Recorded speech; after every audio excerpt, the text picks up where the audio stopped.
He didn't raise his voice. He didn't need to.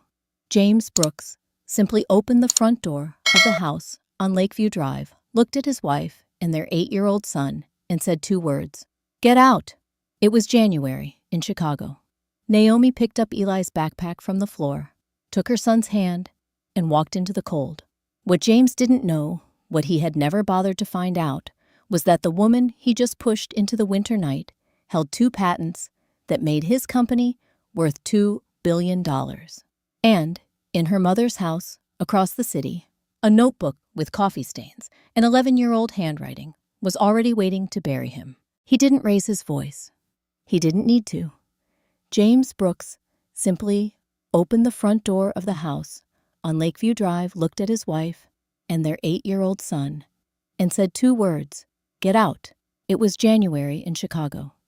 The kind of January that didn't negotiate cold, that pressed against the windows all day and waited on the porch like something that had always lived there. Inside, the heat was on. The lights were warm. A woman stood in the kitchen doorway behind him, watching. Naomi Brooks did not argue. She had learned over the course of a marriage that had slowly rearranged itself into something she didn't recognize, that certain moments were not invitations to discussion. They were announcements. This was an announcement. She could feel it in the deliberate way he held the door open, not wide, not welcoming, just enough to make the direction clear. She picked up her son's backpack from the hallway floor. Her son, Eli, 8 years old and small for his age, stood beside her with the particular stillness of a child who understood that something serious was happening, but lacked the vocabulary to name it. His dark eyes moved from his mother to his father and back again, searching for an explanation that neither of them was offering. His coat was unzipped. She reached over without a word and zipped it. James glanced at his phone. That was the thing Naomi would remember most clearly afterward. Not the words, not the cold air that pushed in through the open door, but the way he glanced at his phone while it was happening. The casual redirect of his attention to something more interesting than the family he was dismissing. It was the same gesture she had watched him make 1,000 times at dinner, at Eli's school events, at the end of conversations she had tried to have with him in the dark of their bedroom. The phone always won. The woman in the kitchen doorway didn't move. She was Victoria Chase, 31 years old, the chief financial officer of her husband's company, and for the past several months, the person who occupied the space in his life that Naomi used to fill. She was dressed with the careful precision of someone who had thought about this moment and prepared for it, heels of blouse pressed to a crease, her dark hair arranged in a way that suggested she had somewhere to be. She watched the scene in the hallway with the composed interest of a person observing an outcome they had anticipated and approved. Naomi did not look at her. She adjusted the backpack straps over Eli's shoulders, took his hand, and walked toward the door. Her footsteps were steady. Eli's were smaller, slightly uncertain, the gait of a boy trying to match his mother's pace without understanding why they were moving so fast. At the threshold, she stopped. Not because she was hesitating. She had stopped hesitating about this marriage a long time ago, in a sequence of quiet, private moments that had accumulated into a decision she had been preparing to act on for 3 months. She stopped because she wanted to look at the house one more time, the way you looked at a place you were leaving permanently, not with longing, but with a kind of clear-eyed accounting. 2 bedrooms, neutral walls, a kitchen where she had cooked thousands of dinners, a living room floor where she and Eli had assembled more puzzles than she could count, a house that had been theirs on paper and his in practice. She looked, then she stepped out into the January air.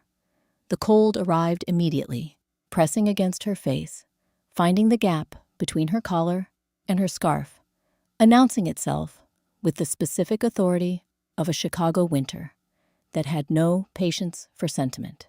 Behind her, she heard the door close, not slammed, that would have suggested emotion, and James had moved beyond emotion into something colder and more deliberate. It closed the way a business decision closed, finalized, filed. Eli's hand tightened around hers. Across the street, a car sat idling in the dark. She couldn't see the driver clearly from where she stood, but she could see the car, a dark sedan with the engine running, parked where no one on this block usually parked. She noted it the way she noted most things, quietly and without reaction, storing the information for later. She looked down at her son. His chin was tucked against his chest, his breath making small clouds in the frigid air. His backpack sat crooked on one shoulder. She straightened it again, the same way she had straightened it 100 times before, in doorways and on sidewalks and outside the school, on mornings when everything felt ordinary. This morning was not ordinary, but the backpack still needed straightening, and she was still his mother, and those two facts were more solid than anything that had just happened inside that house. She began to walk.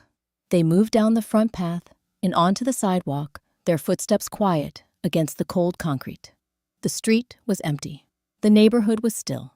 Chicago in January held its breath at this hour, everything drawn inward against the dark and the cold. And it felt to Naomi like the city itself was giving her a moment of privacy for whatever came next. She didn't cry. She had stopped expecting warmth from that door a long time ago. What she hadn't stopped was preparing for the moment it finally closed for good. To understand why that door mattered, you need to know what was behind it, not in the house, but in the woman walking away from it. 11 years earlier, the woman on that sidewalk was someone else, not different in character. The stillness was already there, in the attention, in the particular habit of noticing things that other people let slide past. But she was 24 years old, and her name was Naomi Carter. And she was sitting in a graduate computer science lab at the University of Chicago at 11:30 on a Thursday night with a dead laptop, a cold cup of coffee, and a problem she had been turning over in her mind for 6 weeks. The lab was nearly empty. 2 other students worked at stations on the far side of the room, headphones on faces close to their screens. The overhead lights had been dimmed to the night setting, casting everything in the flat, bluish glow that graduate students learned to associate with the hours when the real thinking happened, after the classes, after the meetings, after the noise of the day had finally cleared out enough to hear yourself. Her laptop battery had died an hour ago. She hadn't noticed until the screen went dark. She sat with it for a moment, considering her options. The charging cable was in her apartment 4 blocks away. It was cold outside. She had momentum, which was the most fragile thing in the world when you were working through a problem this size, and she didn't want to lose it to a 4-block walk and 15 minutes of waiting for a battery to charge. She opened her bag and took out the notebook. It was a standard composition book, black and white cover, the kind sold in bundles near the checkout at campus bookstores. She had been carrying it since her first year of graduate school, using it for the kind of working through that didn't translate cleanly to a screen diagram's false starts. The sprawling visual logic of someone trying to map a problem before they solved it. She flipped to a clean page, picked up a pen, and began to write. What she was building was an algorithm. More specifically, she was building a machine learning framework for predictive behavioral modeling, a system that could identify patterns in how users interacted with software platforms and use those patterns to anticipate what they would need before they asked for it. The concept existed in various forms in the research literature, but her approach had a specific quality that she had not seen replicated elsewhere. It weighted behavioral anomalies differently from behavioral norms, treating the exceptions as signal rather than noise. Most systems filtered out the outliers. Hers listened to them, too. She had been thinking about it for 3 years. That night, in the bluish quiet of the lab, with a dead laptop and a working pen, it came together. She wrote for 2.5 hours, without stopping, the notebook filled with equations and decision trees and margin notes, with arrows connecting concepts across multiple pages, with the specific, controlled urgency of someone who understood that the thinking was outpacing the writing and that she needed to get it all down before the connection dissolved. When she finally set the pen down, her hand ached, and the cold coffee had gone completely unnoticed, and the other students had long since left. She sat back and looked at what she had written. Her father's voice arrived in her memory, the way it often did in moments that mattered, quiet, precise, carrying the specific authority of someone who had built things and knew what it cost to lose them. "The work is yours," he had told her the night before she left for her first year of school. He had been a man of careful habits and measured words, an engineer by training and an investor by practice, someone who had spent his life building structures, financial, legal, intellectual, that were designed to last. He had placed a single folder on the table between them and looked at her with the direct attention he reserved for important things. "Whatever you create, always make sure the paper knows it. Ideas have no memory. Documents do." She had taken that advice with her to graduate school, like she had taken her laptop and her notebooks, practically without ceremony, as a tool rather than a sentiment. 3 weeks after that night, in the lab, she filed a patent application. It was registered under her name, Naomi Carter. The application described the algorithm in precise technical language, documented the development timeline, and was supported by the notebooks she had kept throughout the 3-year process of developing it. Dated, detailed, and stored in the fireproof lockbox she had purchased her first month of graduate school because her father had told her to, and she had learned that her father's practical advice was worth following.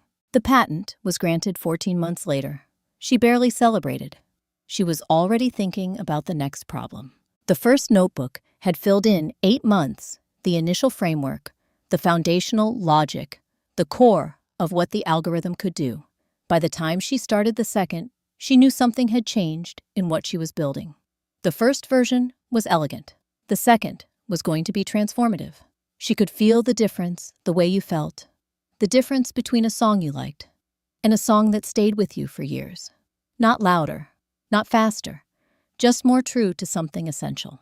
She was in the middle of the second notebook when she met James Brooks. It was at a startup showcase on campus, the kind of event where graduate students and early-stage founders move through a rented conference space with name badges and rehearsed elevator pitches, sizing each other up over catered appetizers, and the kind of optimism that only existed before anything had actually been built.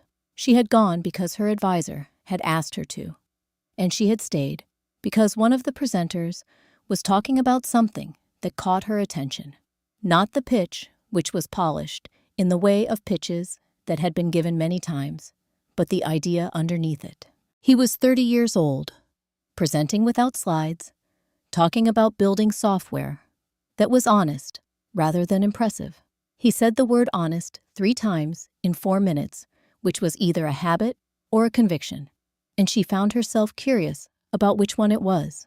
When the presentation ended, she introduced herself. He asked what she was studying. She told him machine learning and behavioral systems. He nodded with genuine interest and asked a question about her research that showed he had actually been listening, not the polite questions people asked to fill silence, but a real question that followed from what she had said. Then the conversation moved on, the way conversations at those events moved on, and he never circled back to ask her more. He never asked what she had built. He asked what she believed in, and she told him, and his eyes lit up with the particular warmth of someone who had found a person who cared about the same things. She thought that was the foundation of something real. He never asked what she built. She thought that was enough. She was wrong about that. The wrong she had made began long before the startup showcase. It began with a lesson she had learned so thoroughly that it had become a kind of operating principle, a filter through which she processed people and decisions, and the particular category of choices that had lifelong consequences. The lesson came from her father, as most of the important ones did, and it had arrived not as a lecture, but as an observation spoken quietly over dinner one evening when she was 17 years old and had just come home from a school event where a classmate had spent the entire night name-dropping her family's vacation properties. Her father had listened to her describe it, his expression neutral, his coffee cup held in both hands. "Never let money announce itself before character does," he said when she finished. "Money that introduces itself first attracts people who are only interested in the introduction.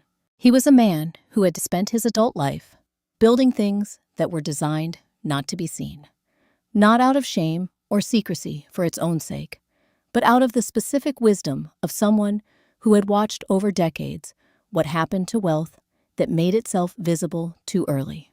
Attention arrived, and with attention came people whose interest was not in who you were, but in what you had, and those two things were easy to confuse when the circumstances made confusion convenient. He had structured his holdings accordingly. The architecture of what he left behind was not the kind of wealth that appeared on magazine lists or in profiles of successful entrepreneurs. It was the quieter kind, the kind that existed in layers of legal structures, in holding entities with forgettable names, in trusts administered by professionals who answered to a single principal beneficiary and disclosed nothing beyond what was legally required. The family's assets moved through these structures, the way water moved through underground channels, invisible on the surface, substantial beneath it. When her father passed during Naomi's second year of graduate school, she sat in a private meeting with the attorneys and trustees who managed the structures he had built. Among them was Raymond Chen, a family trust administrator who had worked with her father for 19 years, a quiet, methodical man in his 60s who communicated primarily through documents and whose loyalty to the family's interests was as reliable as anything Naomi had ever encountered. Raymond walked her through what she had inherited. She did not ask about the total figure. She had learned from her father that the number was less important than the structure, and the structure was designed to provide her with resources and protection without requiring her to declare herself to the world. Her name appeared nowhere in any public document. The entities that held her inheritance had institutional names and registered addresses in jurisdictions she had never visited. She went back to her graduate work the following week and told no one. When James began to talk seriously about building his company, not the polished pitch she had heard at the showcase, but the real version, the one he shared with her over coffee in the months after they met, full of uncertainty and recalculation, and the specific vulnerability of someone who genuinely cared about whether it worked. She watched him the way her father had taught her to watch people, not for what they said, but for what they revealed when they weren't performing. He talked about the product more than the profit. He talked about the people he wanted to hire before he talked about the people he wanted to impress. When his company ran short of capital in its early stages, she made a decision. She did not tell him. She called Raymond instead, who was accustomed to her calls and who handled what needed to be handled through the channels that existed for exactly this purpose. A venture entity was created, one of dozens that moved through the family's administrative machinery without drawing attention. It had a name that meant nothing to anyone who saw it on a document, a registered address in a city James had no connection to, and a fund structure that looked from the outside like a standard institutional investment vehicle. James saw a committed backer who believed in him. He never asked who was behind it. She took that as confirmation of something she had hoped was true, that his focus was on the work, not on who was watching it. A man chasing money would have looked harder. He didn't look at all. Once, in the first year, after the investment came through, they were sitting together in the apartment they shared by then, and he mentioned the anonymous fund, with the casual gratitude of someone acknowledging good fortune. Whoever they are, he said, they believed in this before anyone else did. He raised his coffee cup slightly, a small private toast to a faceless benefactor, and she raised hers in return and said nothing, and he moved on to the next topic without noticing the pause. They were married 8 months later. The ceremony was small. A courthouse. In the city they both lived, in 2 witnesses' dinner, afterward at a restaurant they both liked. She wore a dress she had bought herself.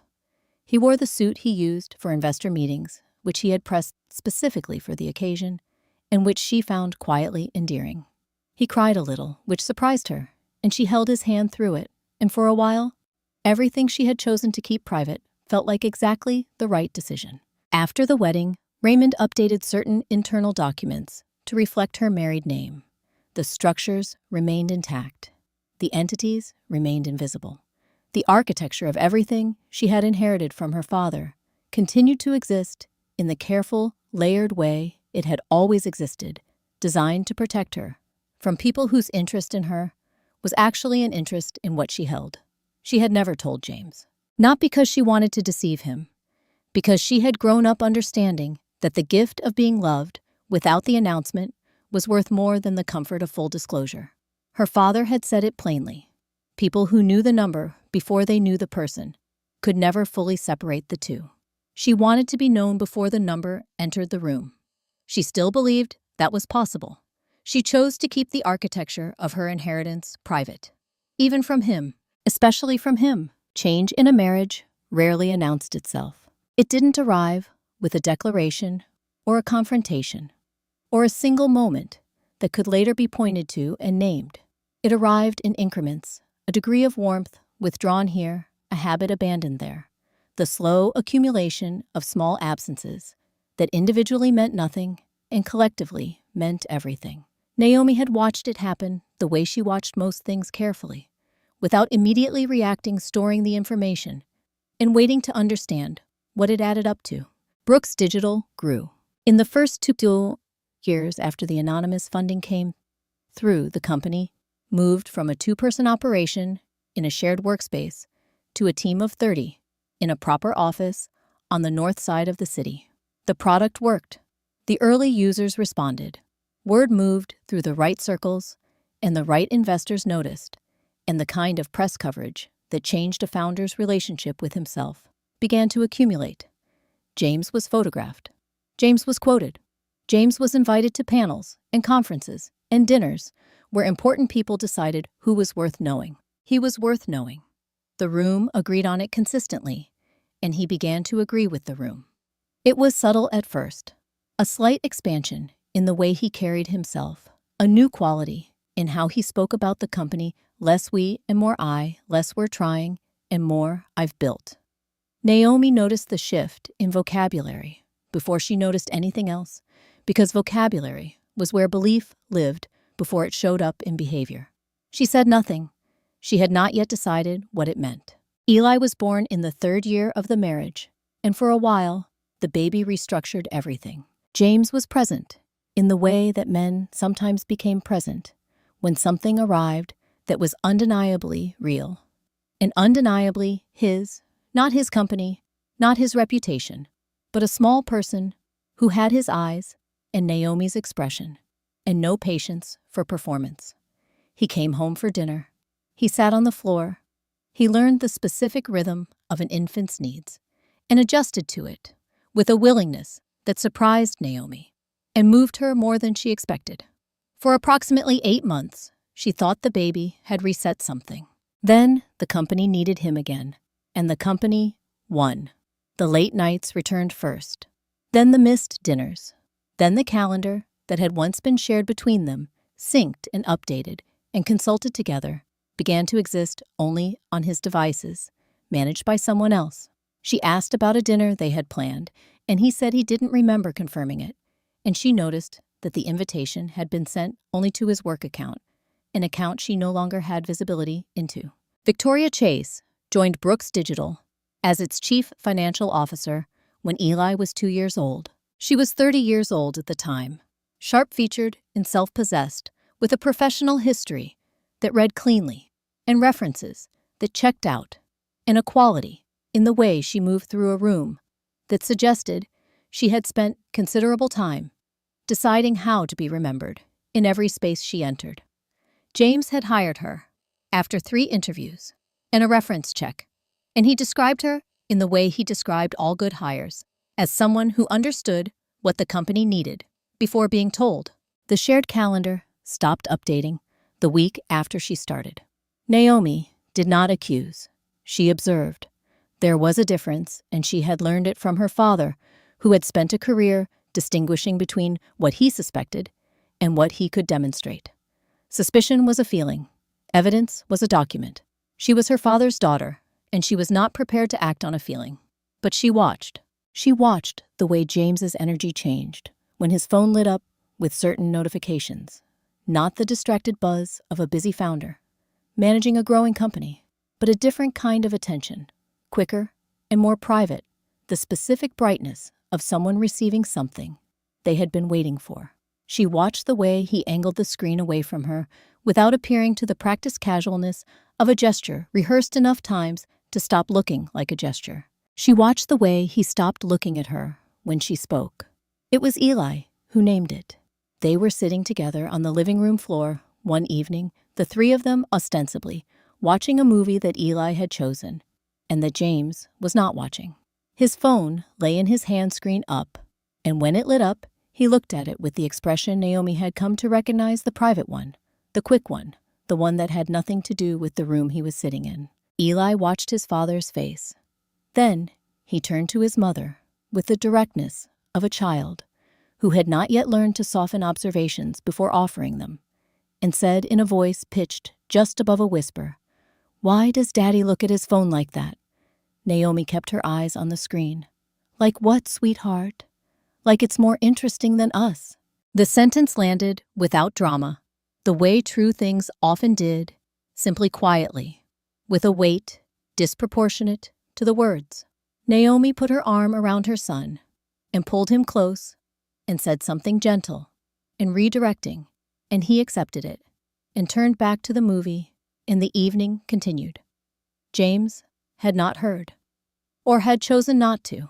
Later, after Eli was in bed and James was still on his phone in the kitchen, Naomi sat in the living room and thought about her father's second piece of advice, the one he had given her, not in words, but in example, that the time between noticing something and responding to it was not wasted time. It was preparation time. The people who acted on the first feeling were usually the least prepared for what came next. She was not going to act on the first feeling. She was going to be prepared. The man she married had believed in honest work and quiet ambition. The man who came home at midnight had started to believe the work was only his. Victoria Chase understood something about ambitious men that most people missed. They didn't want to be flattered. Flattery was for people who needed reassurance. And the men she had studied, the founders, the builders, the ones who had constructed identities out of their own drive and conviction, had moved past needing reassurance. What they wanted was rarer and more specific. They wanted to be understood, not agreed with, not admired, understood. They wanted someone in the room who tracked the same frequencies they tracked, who recognized the decisions they had made before they explained them, who could sit across a conference table and communicate through the quality of their attention that they saw the whole picture. Victoria was very good at making people feel seen. She had arrived at Brooks Digital with a resume that was clean and a professional manner that was precise and a quality of composed alertness that made her seem in every meeting like the most prepared person in the room. She asked questions that revealed she had done more research than was required. She delivered analyses ahead of schedule. She learned the internal language of the company faster than any hire, before her absorbing the specific vocabulary and priorities of the organization with the efficiency of someone who had studied how to enter a new environment and become indispensable to it. James noticed her within the first 2 weeks, not romantically, not initially. He noticed her the way a founder noticed someone who made his work easier, with the specific, almost proprietary gratitude of someone who had been moving very fast and had finally found a person who could keep pace. She anticipated what he needed. She managed his schedule with a precision that eliminated the friction he had come to accept as the cost of being in demand. She filtered what reached him and what didn't, and the things that reached him were always exactly the things he needed to see. She also understood which mattered more, what he was trying to build. Or she made him believe she did. She had a talent for listening that went beyond courtesy. When he talked about the company, about his vision for where it was going, about the decisions he was weighing and the problems that kept him awake, she listened with her full attention, not the polite listening of someone waiting for their turn, but the engaged, referential listening of someone who was building a model of how he thought and storing it carefully for later use. He found himself telling her things he hadn't told anyone else. Not secrets at first, just thinking out loud in the way people thought out loud when they trusted the room. About the investors who made him feel managed. about the board members he respected and the ones he merely tolerated, about the moments when he felt the company had outgrown his original idea of it, and the moments when he felt it hadn't grown fast enough. Small revelations offered in the casual intimacy of late-night work sessions and conference calls that ran long, and the particular atmosphere of an office after everyone else had gone home. She received each one without judgment and remembered all of them. The shift from professional confidence to something more personal happened slowly, then quickly. In the way those shifts usually happened, a series of individual moments that each seemed unremarkable and together constituted a direction. A late dinner after a long board meeting, a conversation that moved from the company's quarterly numbers to something less structured and more honest. The way she looked at him in those moments, with the specific focused attention of someone who found the person in front of them genuinely interesting, made him feel in a way he had not felt in some time that he was worth looking at. He had not examined that feeling carefully enough. What he had interpreted as recognition was something else, something constructed. Victoria had learned, through practice, how to create the experience of being deeply known without the process of actually knowing someone, how to reflect a person's self-image back to them at exactly the angle they found most flattering, adjusted in real time, based on what they revealed. It required patience, attention, and the ability to suppress her own perspective entirely in favor of the one she was mapping. She was very good at suppressing her own perspective. She had done this before, not here, not with this company, not with this particular founder in this particular city, with this particular combination of ambition and vulnerability. But the shape of it was familiar. The entry through competence, the consolidation through access, the patient work of making herself the most important person in a room until the room could no longer function without her. She had run this pattern once before in a different city with a different company and a different man, and she had learned from the places where it had been imperfect. She had made sure that no one in Chicago could connect her to what had happened the last time. She had covered her tracks carefully, changed certain professional affiliations, adjusted the timeline of certain entries on her public professional history. The woman who had walked into Brooks Digital's interview process was not quite the same woman who had walked out of her previous situation, but the differences were calibrated to be invisible to a standard background check. James had not run a deep background check. He had run the kind that confirmed she was who she said she was professionally, which she was. He had not run the kind that asked whether who she was professionally was the most important question. By the time he might have thought to ask that question, it no longer seemed necessary. She was already indispensable. His schedule ran through her. His communications were filtered by her. The people he saw and the information he received had been quietly shaped over months by a person whose interest in him had nothing to do with the things he believed motivated it. Victoria Chase had not fallen in love with James Brooks. She had studied him.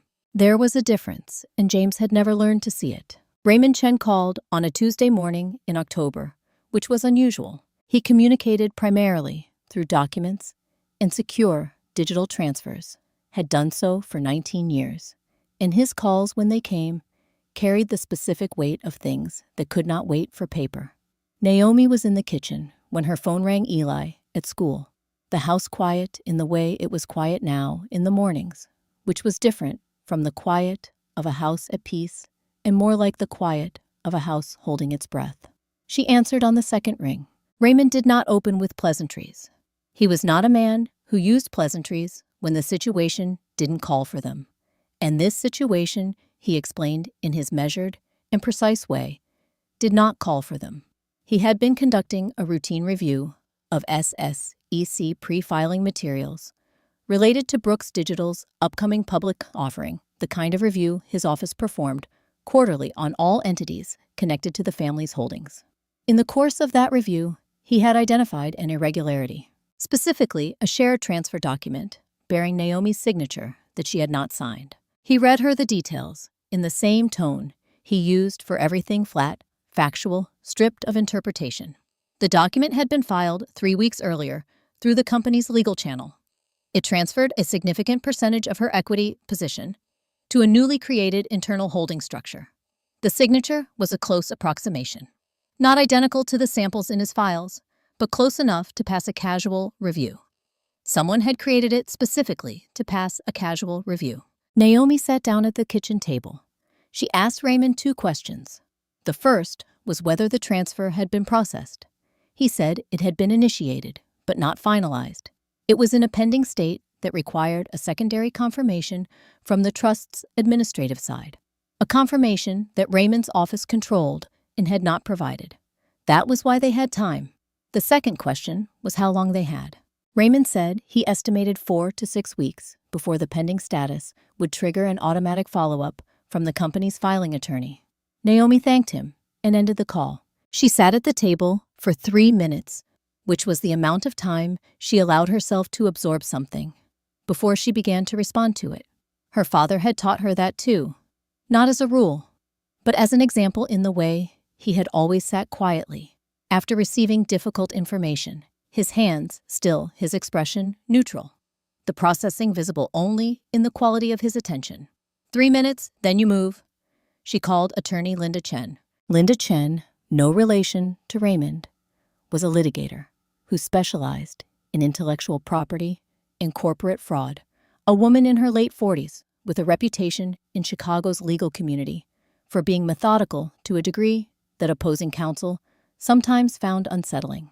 Naomi had identified her 2 years earlier, not because she had anticipated needing her, but because her father had told her to always know which attorney she would call before she needed to call one. She had kept the number in her phone under a name that would mean nothing to anyone who looked. She had never used it until now.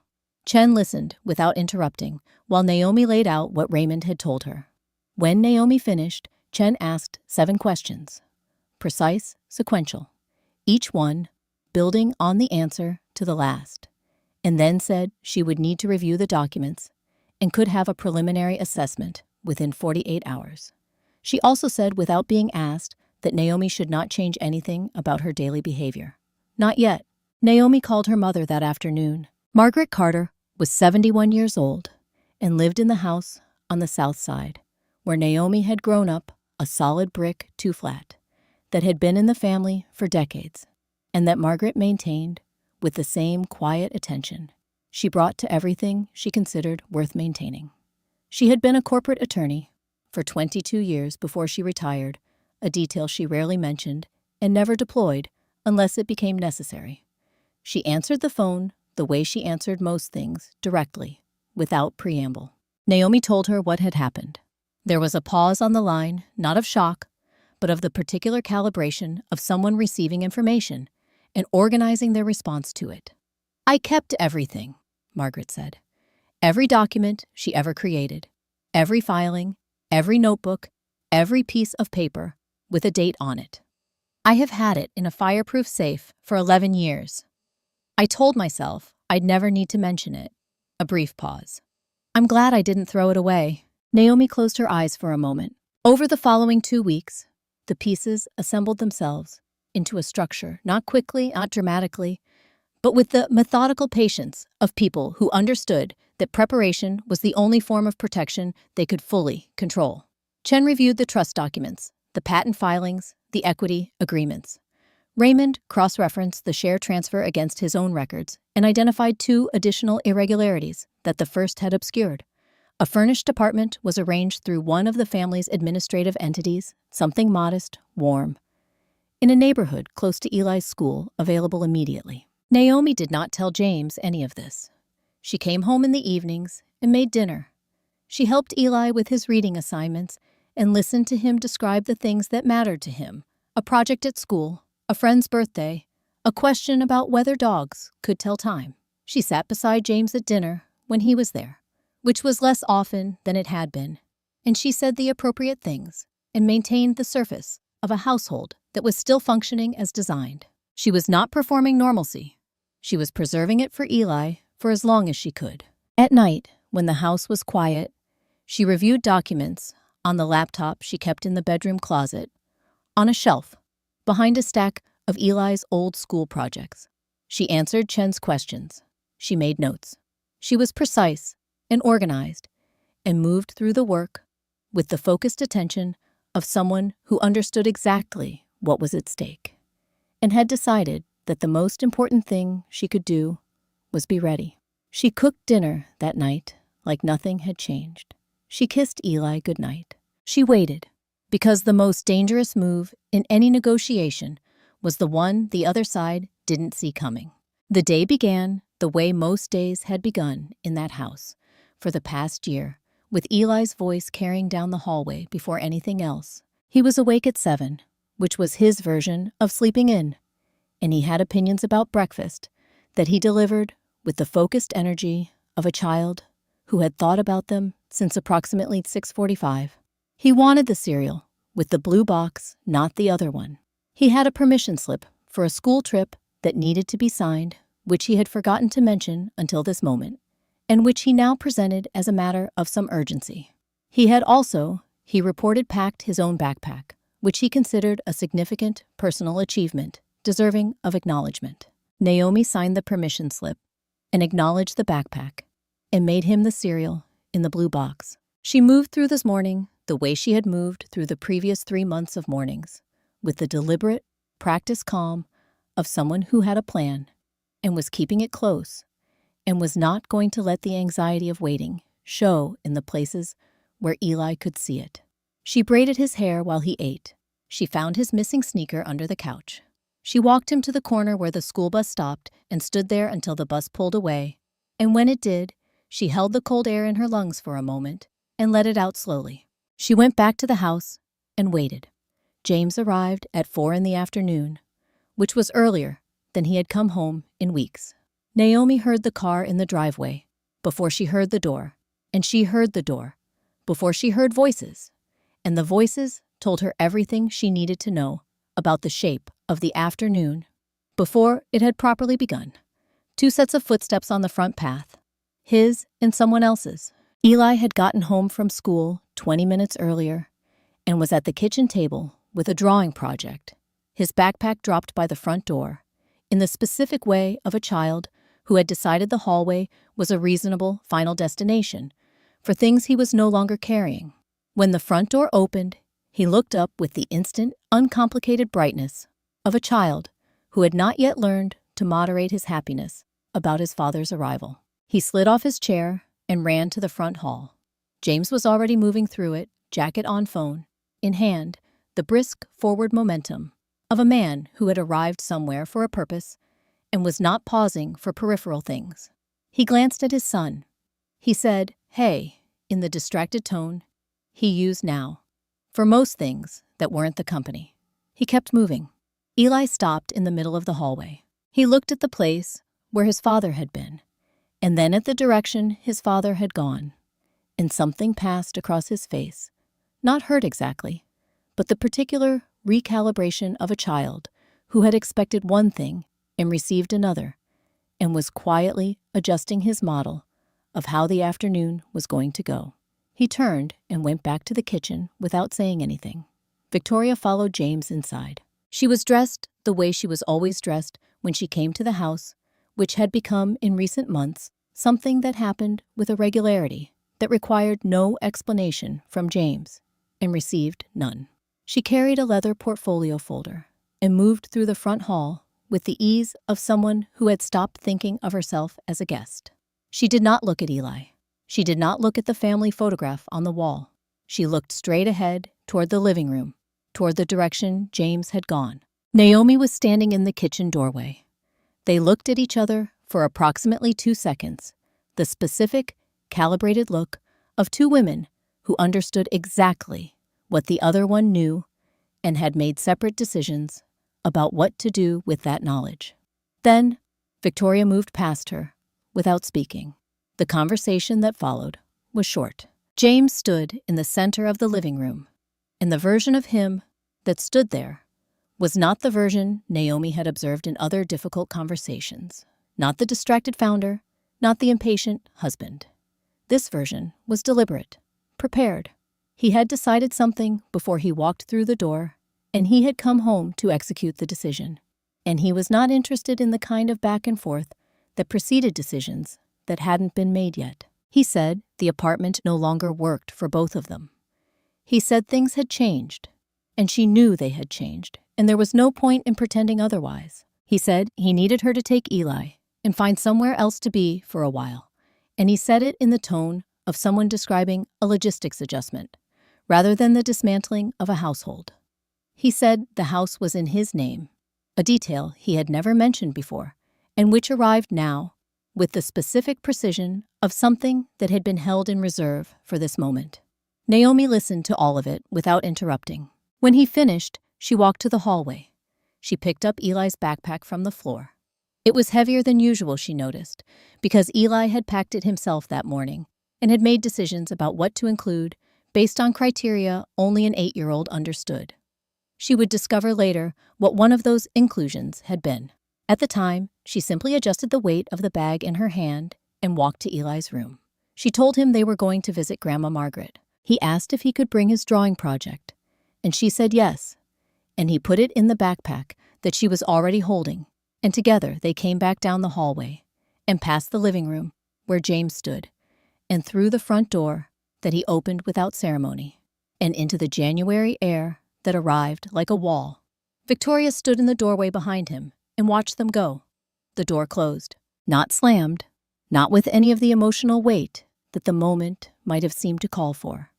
It closed the way it had been closing for months, quietly, finally, with the specific sound of something that had run its course. Eli stood on the front path and looked back at the door. Then he looked up at his mother. "Where are we going?" Naomi squeezed his hand. "Somewhere safe," she said. "I already know the way." The porch light was already on when they turned onto the block. Naomi noticed it before she noticed anything else. The warm, yellow rectangle falling across the front steps of her mother's house, steady and deliberate in the January dark, the kind of light that communicated something beyond simple illumination. Margaret had turned it on before they called, before they had said a word about where they were going. The light had been on because Margaret had understood 3 months ago, when Naomi first told her what Raymond had found, that there would be a night like this one, and she had decided the light would be on when it came. The door opened before they reached the top step. Margaret Carter was 71 years old and carried herself with the particular economy of someone who had spent decades moving through rooms where she was the most prepared person present and had learned that preparation did not require announcement.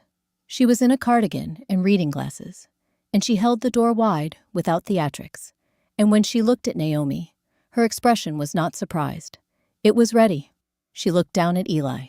"There's hot chocolate on the stove," she said, which was not a greeting so much as an orientation, a single sentence that told a tired 8-year-old everything he needed to know about the next hour of his life. Eli looked up at his grandmother and then at his mother, and Naomi nodded once, and he walked inside with the specific willingness of a child who trusted the adults around him and was at the moment grateful that they seemed to have things in hand.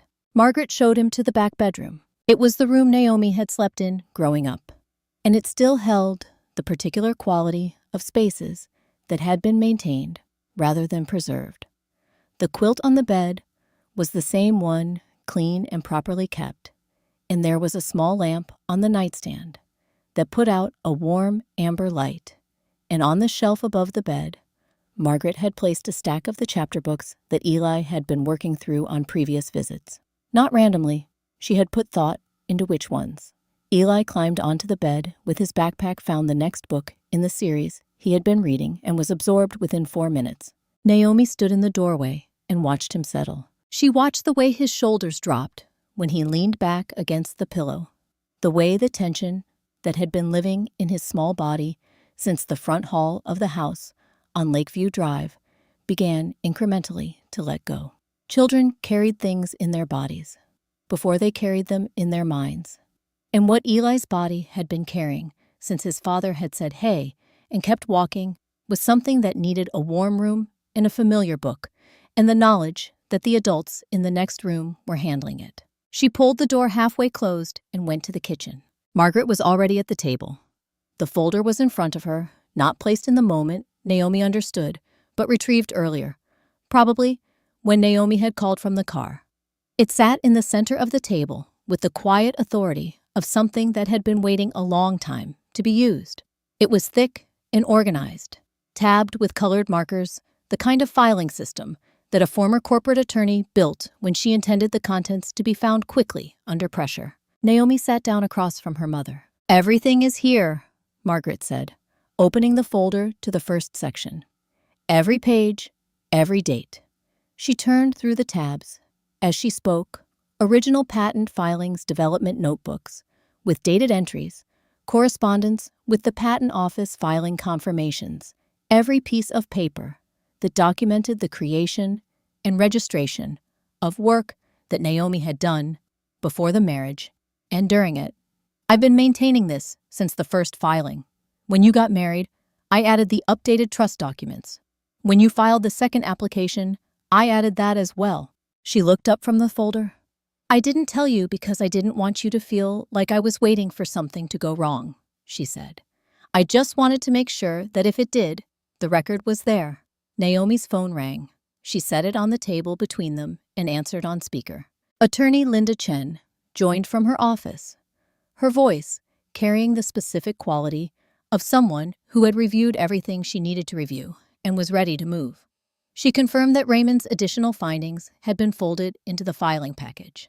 She outlined the timeline, the steps that would happen, the order they would happen in the specific documents that would be used at each stage. She spoke about it the way she spoke about all her cases, as a sequence that had been thought through carefully and was now simply being executed. She asked Naomi if she had any questions.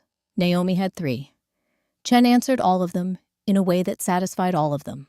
When the call ended, the kitchen was quiet for a moment. The house around them made its small sounds, the furnace cycling the refrigerator, settling the distant sound of Eli turning a page in the back bedroom. Margaret had a habit of keeping the television off in the evenings, and the house had always been a quiet one, the kind of quiet that felt inhabited, rather than empty, full of the accumulated presence of a family that had spent decades inside it. Margaret refilled Naomi's tea without being asked. "You don't have to explain anything to me," she said when she sat back down. "I know what he did. I know what you've been carrying. I know why you waited and why you're moving now." She placed both hands flat on the table, a gesture Naomi recognized as the one her mother used when she had decided something and was delivering it as a statement rather than a question. "You're not going to do this alone." Naomi looked at her mother, at the woman who had spent 22 years practicing law and 19 years maintaining a fireproof record that her daughter had never known existed, and who had turned on the porch light before anyone called. "I know," she said.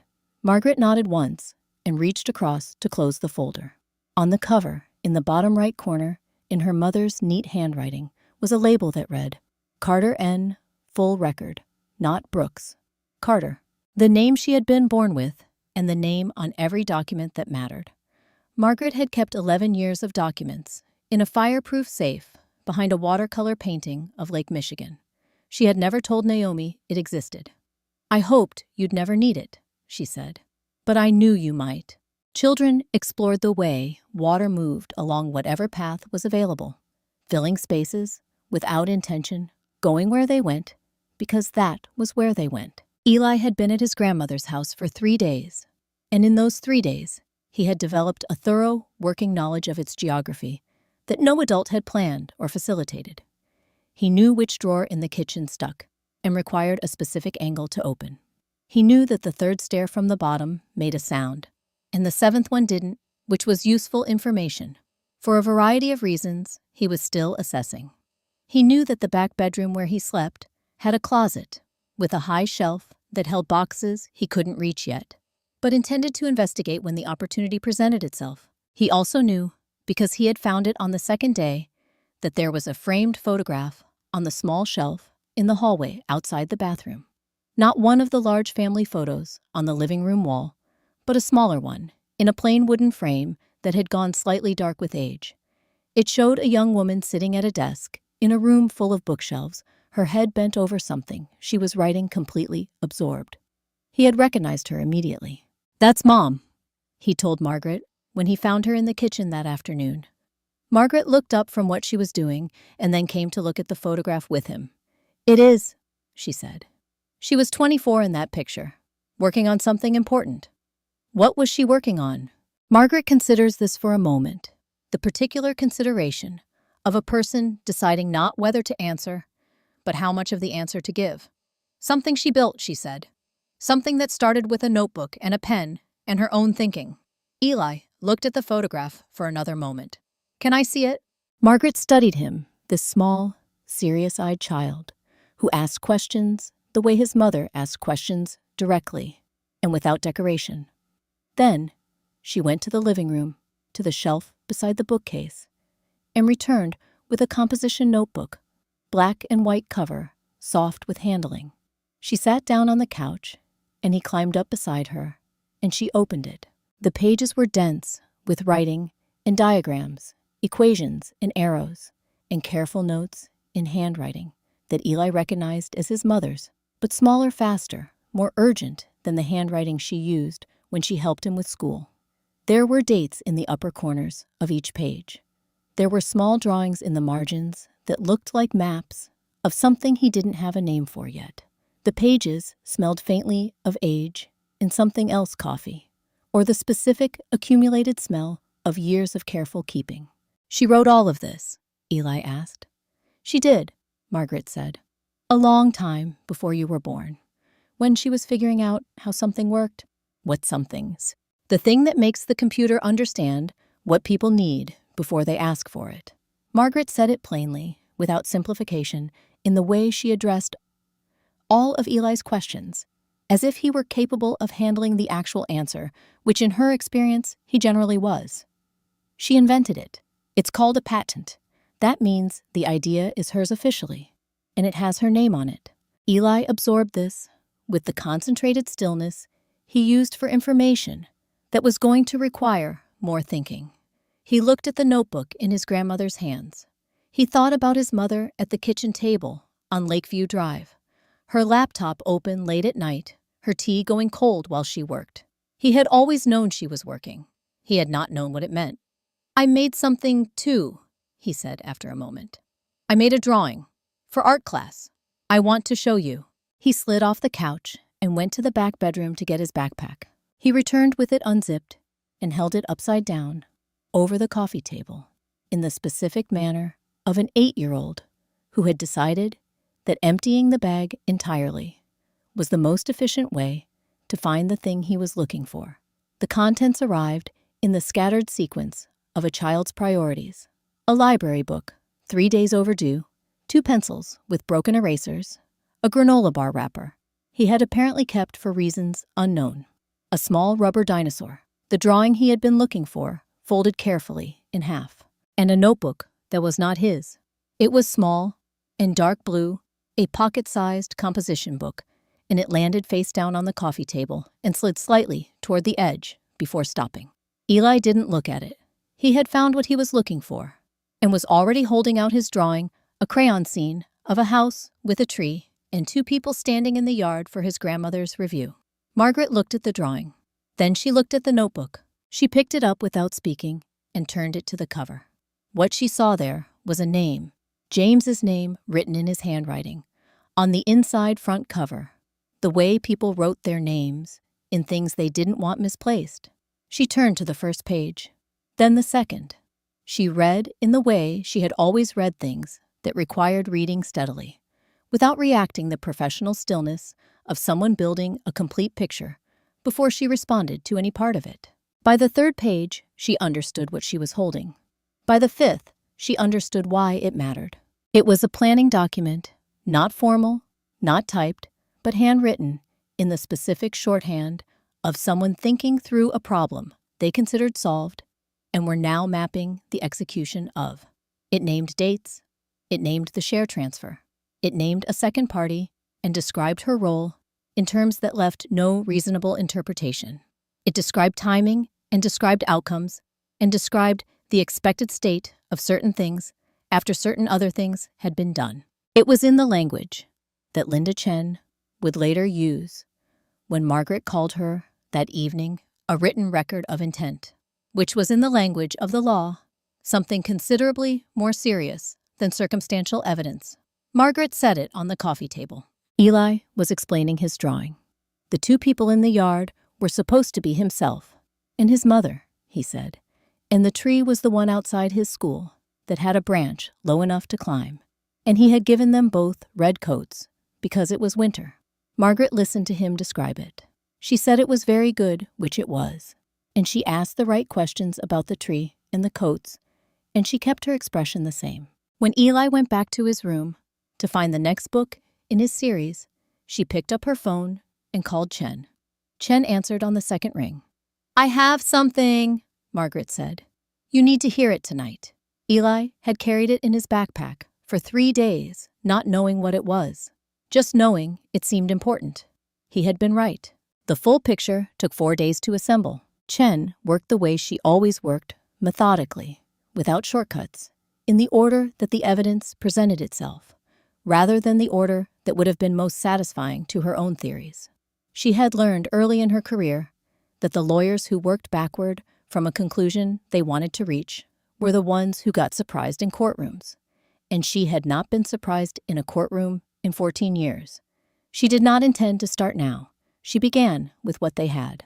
Patent number 1 was clean and complete, filed 11 years ago under the name Naomi Carter, supported by development notebooks, with dated entries spanning 3 years, confirmed by the Patent Office's own records. The technology it described, the behavioral prediction framework that formed the foundation of Brooks Digital's core product, was unambiguously Naomi's. The original application, the approval correspondence, the maintenance filings, all of it documented in Margaret's organized folder, all of it consistent, none of it with any gap that a competent opposing attorney could credibly exploit. The Brooks Digital S-1 filing the document submitted to the Securities and Exchange Commission in preparation for the company's public offering, described that technology as proprietary, developed internally by the company's founding team. It did not name any external contributor. It did not reference any pre-existing patent. It did not mention Naomi. Chen set that document to one side and picked up the second file.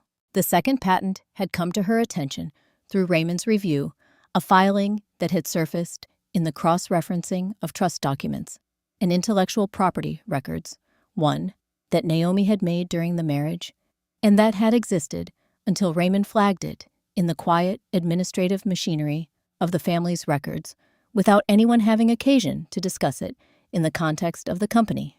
It had been filed 4 years into the marriage. Naomi had developed it over the 18 months prior, an advancement of the original framework, a specific improvement to the predictive accuracy of the algorithm that addressed a problem.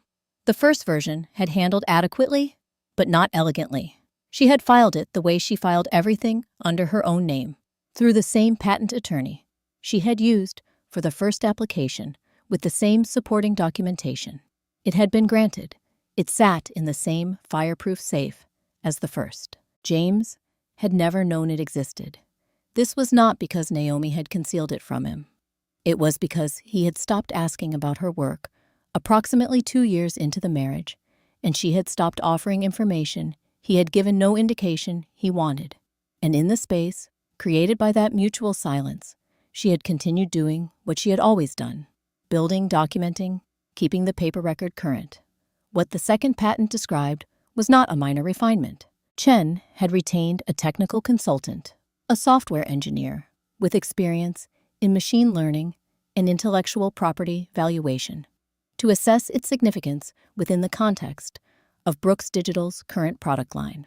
The consultant's report arrived on the third day and was written in the precise, unsentimental language of professional assessment, which made what it said about the second patent's value considerably more striking than if it had been written to impress.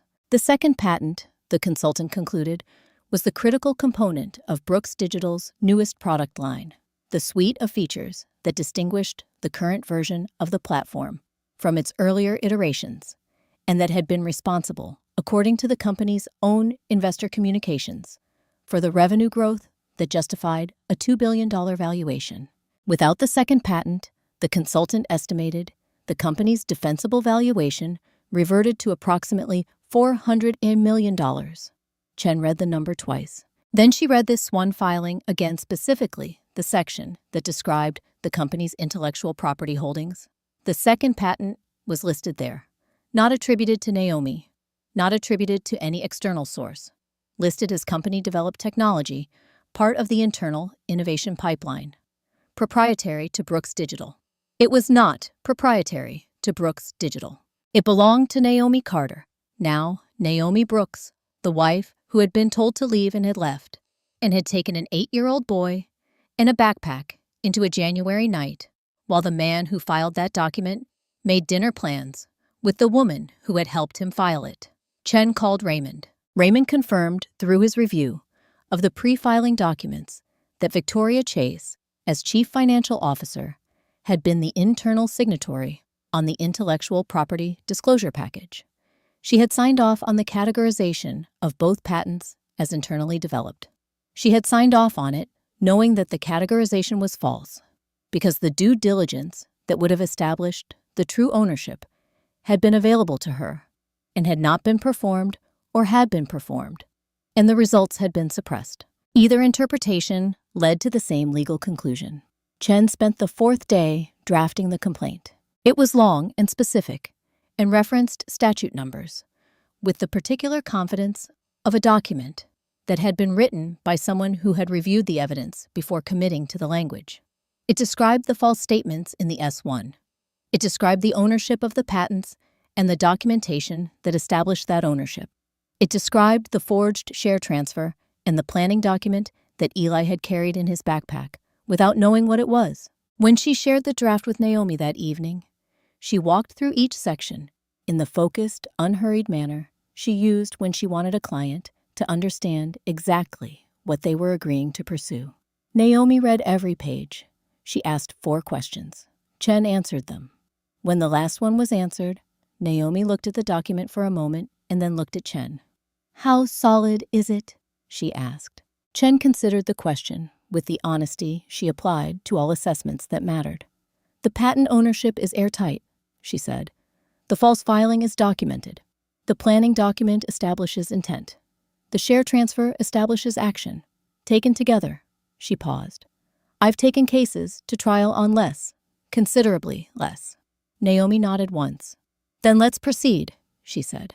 Without her second patent, James Brooks's $2 billion initial public offering was worth $400 million. The math was that simple. The consequences were not. The name had come from Raymond, as most useful things did. In the course of cross-referencing Victoria Chase's professional history against the family's administrative records, a process Raymond had initiated as a matter of thoroughness rather than specific suspicion, he had identified a gap in her documented employment timeline. Not a large gap, 14 months between a position that ended in one city and a position that began in another, covered in her professional materials by a vague reference to independent consulting work. The kind of gap that appeared in many professional histories and meant nothing or meant something, depending on what the 14 months actually contained. Raymond had flagged it. Chen had looked into it. What the 14 months contained was the end of a company called Meridian Analytics, a data science startup based in Austin, Texas, that had ceased operations 6 years ago, after a period of internal restructuring that its founder had described in a brief public statement as irreconcilable differences in strategic direction. The founder's name was Priya Sharma. Chen had located her through professional directories. She was now running a small data consulting firm in Denver, her second professional rebuild, and her contact information was not hidden. Chen had sent a message through a professional channel, brief and specific, identifying herself and her purpose without details. She had not expected a quick response. People who had been through what she suspected Priya had been through tended to take their time, deciding whether to open old doors. The response came in 4 hours. They spoke the following morning over a secure video call that Chen recorded with Priya's explicit consent and her own explicit awareness of every word she was about to say. Priya Sharma was 34 years old, with the specific quality of composure that belonged to people who had been through something that could have removed them from the world they were trying to build and had decided not to let it. She spoke carefully and completely and did not require prompting for most of it. Meridian Analytics had been her company. She had founded it at 27, built it from a single, viable idea about pattern recognition in financial data, secured early funding, hired a small team, and begun developing a product that had genuine commercial potential. In the company's third year, the board had recommended bringing in senior operational talent, and the person who had been hired on the strength of a resume and references that Priya would later describe as having been accepted too quickly was Victoria Chase, who had arrived with the title of Chief Operating Officer and the quality of focused competence that Priya had initially interpreted as exactly what the company needed. The pattern was, Chen noted as she listened, familiar. Victoria had made herself indispensable. She had taken over operational systems, restructured internal communications, positioned herself as the connective tissue between Priya's technical vision and the company's day-to-day execution. She had been efficient and precise and had developed over the first several months a professional intimacy with the lead investor on Priya's board, a man who had provided significant capital and who had, by the time Priya understood what was happening, begun to treat Victoria's assessments of the company's direction as more reliable than Priya's own. The restructuring had moved quickly after that. Priya had been removed from operational authority, ostensibly to allow her to focus on the technical work, while Victoria managed everything else. The technical work had involved, during this period, Priya's development of a core algorithm that she had not yet formally patented. It was still in the refinement stage, still a few months from the point where she would have filed. She had discussed the work with Victoria in detail. She had shared her notebooks and her development documentation. Victoria had asked good questions, the kind of questions that indicated she understood what she was looking at. 6 months later, Meridian Analytics had ceased operations.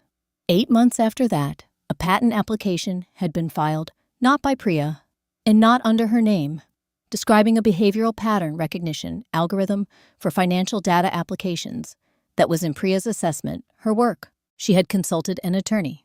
The attorney had told her the case was possible, but expensive and uncertain, and that the party who had filed the patent had resources she did not, and that the process would take years.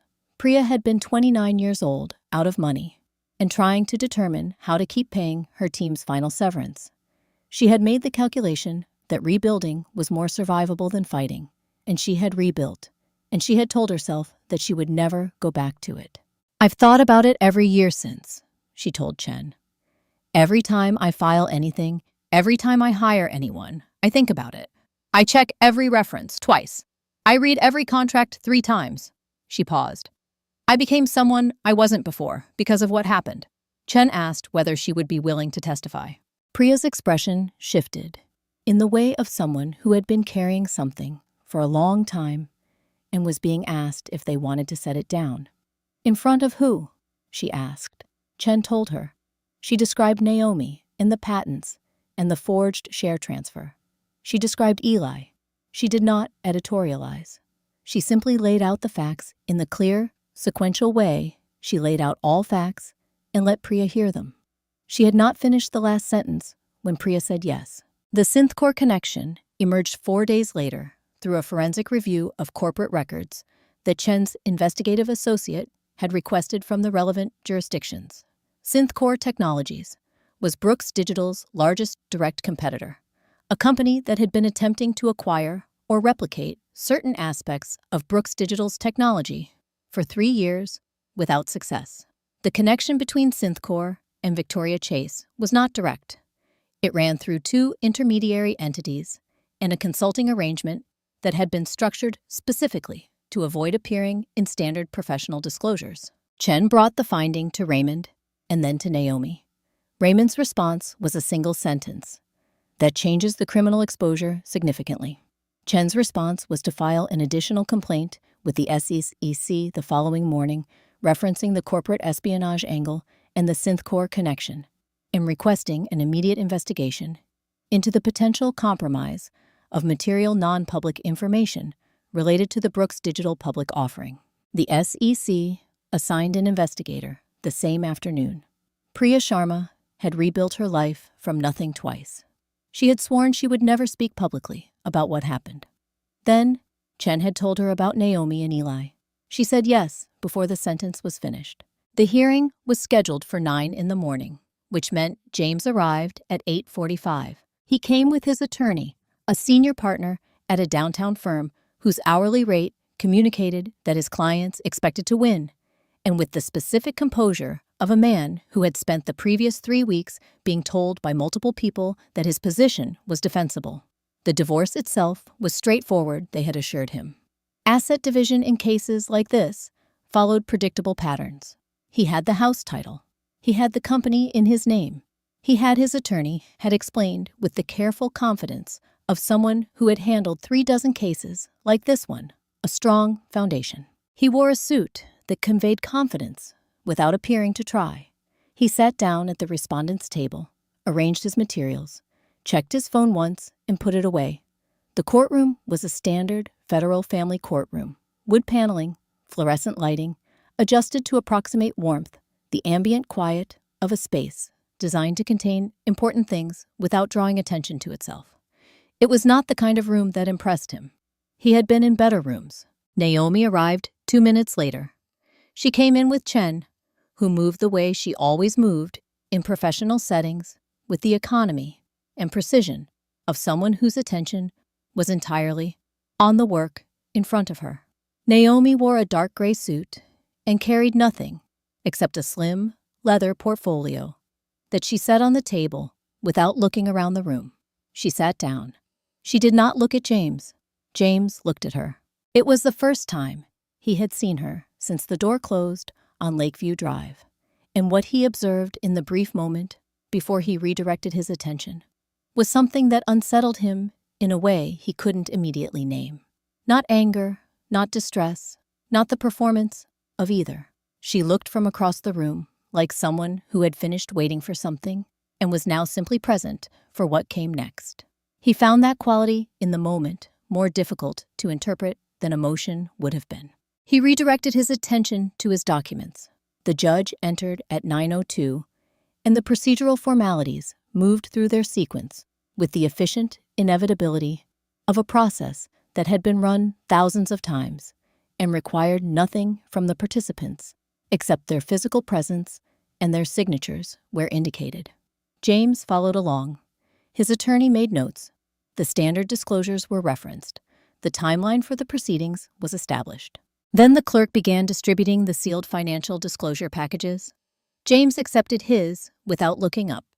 He had reviewed similar documents before investor materials, due diligence packages, the dense legal instruments of a company that had been through multiple funding rounds. He knew how to move through a document efficiently, finding the relevant sections, skipping the boilerplate, locating the numbers that told the actual story. He opened the package and began to read. The first pages were familiar territory, the standard asset inventory. He had expected the valuations he had reviewed with his attorney. He moved through them at the pace. He moved through everything confident that the important information was already known to him and that this was a formality, confirming what he understood to be true. Then he turned to the section on corporate interests. The document that appeared there was not familiar. It described in the precise language of a trust disclosure certified by multiple legal jurisdictions the beneficial ownership structure of a family trust that had been established before his marriage and had been maintained and updated throughout it. It named the trust. It named the principal beneficiary.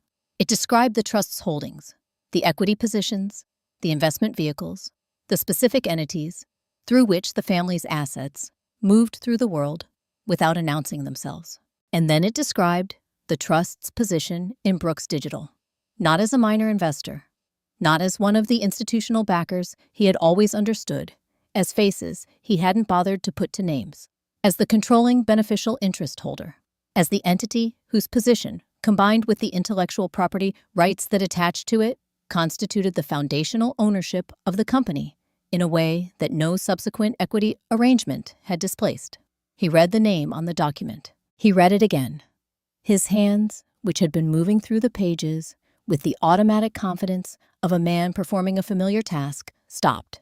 They simply stopped the way machinery stopped when something interrupted the process it had been designed to perform, not gradually, not with effort, but with the abrupt stillness of a mechanism that had reached the end of what it was built to do.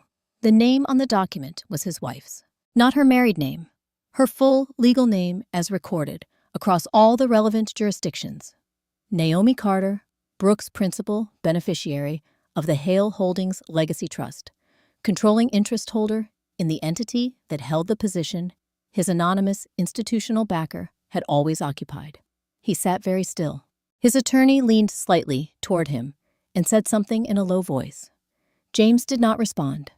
He was still looking at the document, at the name, at the specific arrangement of words that he was reading for the first time, and that he understood reading them now had been true for the entire duration of his marriage and his company, and every story he had told about himself and what he had built. Across the aisle, Naomi finally looked at him. It was the first time she had looked directly at him since the night he had opened a door in January and waited for her to walk through it. Her expression carried nothing that could be easily named, not satisfaction, not anger, not the vindication that the moment might have seemed to call for. What it carried, if anything, was the specific quality of a person who has been waiting for a particular moment to arrive and has found now that it has arrived, that it is exactly what she expected it to be. She held his gaze for 3 seconds. Then she looked back at her own documents and continued reading. James's attorney placed a hand briefly on his arm and addressed the judge in the measured tone of a professional managing a situation he had not been prepared for. He requested a brief recess to allow his client to review the disclosed materials with the appropriate attention they required. The judge granted it. James sat in the chair and did not move toward the door. He looked at the document in his hands. He looked at the name.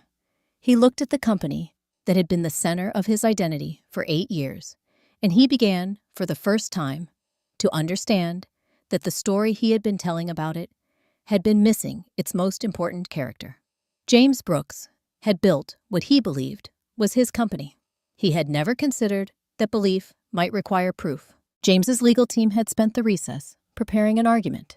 It was a reasonable argument, built on a principle that had served similar cases reasonably well, that intellectual property developed during a marriage, regardless of pre-existing claims or registration details, was subject to consideration as a marital asset, particularly when that property had been deployed in service of a jointly maintained household and a shared business enterprise. His attorney had presented versions of this argument before. It was not airtight, but it was credible, and credible was often sufficient. Day 2 began with that argument. James's lead attorney rose with the specific posture of someone who had regrouped overnight and arrived with a revised position, still confident or performing confidence, which in a courtroom amounted to the same thing, until it didn't. He addressed the trust disclosure from the previous day with careful language that acknowledged its existence while reframing its significance. The patents, he argued, had been integral to the company's growth during the marriage, had appreciated in value through marital effort and investment, and should be treated accordingly in the division of assets. He was 3 minutes into his presentation when the courtroom door opened. It opened the way doors opened when the person entering had decided that timing was a professional tool, not dramatically, not with a flourish, but with the specific, purposeful quiet of someone who understood that an entrance was most effective when it carried its own authority without needing to announce it. The woman who came through it was 71 years old and carried a document case in one hand and her reading glasses in the other, and she moved to the respondent's side of the room without looking at anyone except Chen, who had risen slightly from her seat and gestured to the chair that had been placed beside her. James's attorney paused. He looked at the woman. He looked at Chen. He looked at the judge, who had turned her attention to the new arrival, with the focused neutrality of a judge who had presided over enough hearings to understand that unscheduled entrances usually meant something. "Your Honor," Chen said, rising fully, "the respondent requests the opportunity to present a witness whose testimony is directly relevant to the patent ownership question currently before the court."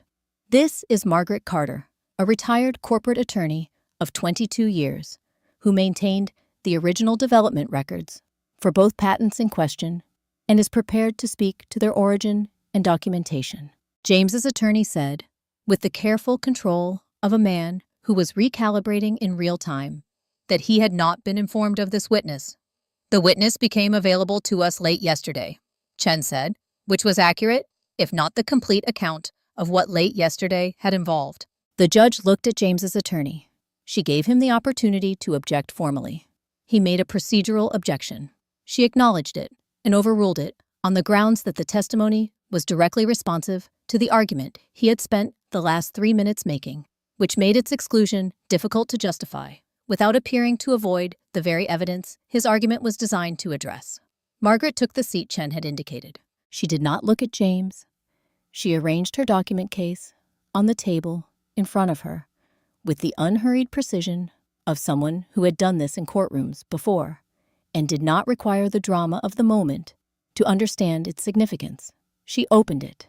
She had organized its contents in the same way she organized everything, by category, by date, with tabs that allowed any section to be found in under 30 seconds. She began with the development notebooks. There were 4 of them, the 2 from the pre-marriage period that Chen had already referenced, and 2 from the years of the marriage documenting the development of the second patent. She had brought the originals, not copies, and she passed them to the clerk for the court's examination with the specific confidence of someone who had nothing to fear from scrutiny. The expert witness who had been retained by Chen's office was a professor of computer science at a Chicago university with a secondary specialization in intellectual property authentication. He was present via video, his image clear, on the screen that the clerk had arranged at the front of the room. He had reviewed the notebooks over the previous 48 hours, and he described what he had found in the careful, citation-heavy language of an academic who understood that the strength of a professional opinion lived in its documentation. The notebooks were internally consistent across their full span. The handwriting analysis confirmed a single author throughout. The dating methodology, the way the entries were structured, the evolution of the technical language, the development of the notation system, from its early iterations to its mature form, was consistent with genuine, longitudinal work rather than retrospective construction. The coffee stain on page 47 of the first notebook, which had bled through to page 48, appeared in both pages in a pattern that was physically impossible to replicate after the fact, as it required the liquid to have been present when the pages were in contact with each other in the closed book. He had verified this stain independently. He noted compared the algorithmic notation in the notebooks to the notation style used in the patent applications themselves, including the application that had been filed 4 years into the marriage. The technical language was consistent. The notational conventions were consistent. The intellectual progression from first notebook to second notebook to first application to second application formed a coherent developmental sequence with no gaps that required external explanation. In his professional opinion, both patents represented the documented output of a single researcher working continuously across an 11-year period. James's attorney had not spoken in 11 minutes. He had been making notes on his legal pad, which gave him something to do with his hands. But the notes had become progressively shorter and more widely spaced until the last several were single words that appeared to be less strategic observations and more the kind of thing a person wrote when they needed the act of writing to maintain the appearance of activity. Margaret closed her document case. She had not raised her voice once. She had not addressed James directly. She had simply presented, in the ordered and unhurried way of a former attorney who had spent decades understanding that facts required only clarity to do their work, 11 years of a record that no one had known she was keeping. James's attorney set down his pen. He looked across the aisle at the woman who had just taken apart the argument he had spent the previous 17 hours rebuilding. He said nothing. There was nothing left to say. The afternoon session began at 1:30, and James's attorney had used the lunch recess to do what good attorneys did when the morning had gone poorly. He had reassessed, regrouped, and identified the arguments that remained available to him. The patent case had been significantly damaged by Margaret's testimony. He acknowledged that to himself and to James in the private conversation they had held over sandwiches that neither of them had properly eaten. But the divorce proceedings had multiple dimensions, and not all of them had been addressed by an elderly woman with a document case. There was still the matter of asset division. There was still the question of the company's operational history and James's contribution to its growth. There were still, in his professional estimation, positions worth defending. He rose for the afternoon session with that estimation intact. Chen rose 12 minutes later and asked the court's permission to introduce additional evidence related to the corporate interests section of the financial disclosure. The forged share transfer document was entered into the record. It was presented without drama, a document, a comparison, an expert analysis. The share transfer that had been filed 3 weeks before the SEC pre-filing deadline. The signature it bore, which had been submitted as Naomi's authorization. The handwriting analysis conducted by the same forensic document examiner who had certified Margaret's notebooks comparing the signature on the transfer to the authenticated samples in the court record. The examiner's conclusion, stated with the careful precision of someone who had been providing expert testimony. For 20 years, the signatures did not match. The document had not been signed by the person whose name it bore. James's attorney made an objection. The judge examined the submitted analysis, asked 2 clarifying questions of the examiner, and overruled the objection. James sat at his table and looked at the document that had just been entered into the record, and understood with the specific clarity of someone who had just watched a wall come down that the morning had not been the worst part of the day. The notification arrived at 2:17. It came to his attorney's phone first, from a partner at the firm who had been monitoring the situation at Brooks Digital's offices as a precautionary measure. The message was brief, 4 sentences that his attorney read twice before leaning toward James and relaying their content in a voice pitched low enough that only James could hear it. SEC enforcement agents had arrived at Brooks Digital's main office at 1:45. They had presented credentials and a warrant to the building's security staff, proceeded to the executive floor, and located the company's chief financial officer in her office. She had been placed under formal arrest on charges including securities fraud, conspiracy to commit fraud, and misrepresentation of material information in a federal filing. She had been escorted from the building. Her access to the company's systems had been revoked as of the moment of arrest. James looked at his attorney. His attorney looked at the table. Neither of them said anything for a moment that lasted considerably longer than it felt. Chen, who had been informed of the arrest by Raymond's office 40 minutes earlier, allowed the information to settle in the room before she rose. She addressed the court in the same even tone she used for everything, noting that the arrest was relevant to the proceedings because the individual in question was the signatory on the forged share transfer document that had just been entered into evidence, and that the charges against her included conspiracy, meaning that the question of who had created and submitted the forged document was now the subject of an active federal investigation. The judge made a note. Priya Sharma appeared on the courtroom's video screen at 2:45. She had been prepared for this by Chen, who had walked her through what to expect and had told her that she needed only to tell the truth in the same clear, complete way she had told it on their call. Priya looked at the camera with the composed steadiness of someone who had decided definitively that the time for silence had ended. She described what had happened to Meridian Analytics. She described the pattern, the entry, the consolidation, the operational takeover, the eventual displacement of the founder, and the redirection of the company's most valuable asset. She described her own experience with the specific precision of someone who had thought about it for 6 years and understood it completely. She did not editorialize. She did not perform distress.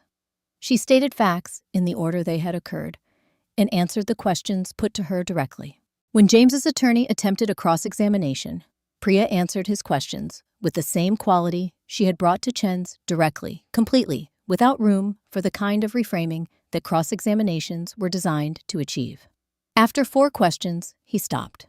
The corporate espionage component came in through the SEC's preliminary findings, which Chen had received that morning and submitted as supplementary evidence with the court's permission. The connection between Victoria and the competing technology firm, the 2 intermediary entities, the consulting arrangement that had been structured to avoid disclosure, the nature of the information she had been positioned to access. The judge read the submission with the focused attention she brought to everything that passed through her courtroom. When she set it down, she looked at James's side of the room. "Mr. Brooks," she said, in the measured voice of a jurist who chose every word with the awareness that her words became the record. "Given the evidence submitted today and this morning, this court is prepared to issue a criminal referral to the relevant prosecutorial authorities with respect to the forged share transfer and related corporate filings. You will want to speak with your attorney regarding what that means for your immediate legal situation." James's attorney leaned toward him immediately. James did not lean back toward his attorney. He sat in the chair with his hands on the table and looked at the space in front of him, where his company, his identity, and the story he had been telling about himself for 8 years were all simultaneously no longer what he had believed them to be. Victoria Chase had spent 6 years perfecting a method that had worked once before. What she hadn't accounted for was a grandmother with a fireproof safe and an 8-year-old boy who thought a notebook seemed important. The drawing had been submitted as part of the discovery request. Chen had requested school records as a matter of standard procedure, attendance communications, any documentation that might establish Eli's home environment and daily circumstances during the period in question. She had not requested the drawing specifically. She had not known the drawing existed. The packet of materials that arrived from the school included it because the teacher who compiled the response had included everything she had on file.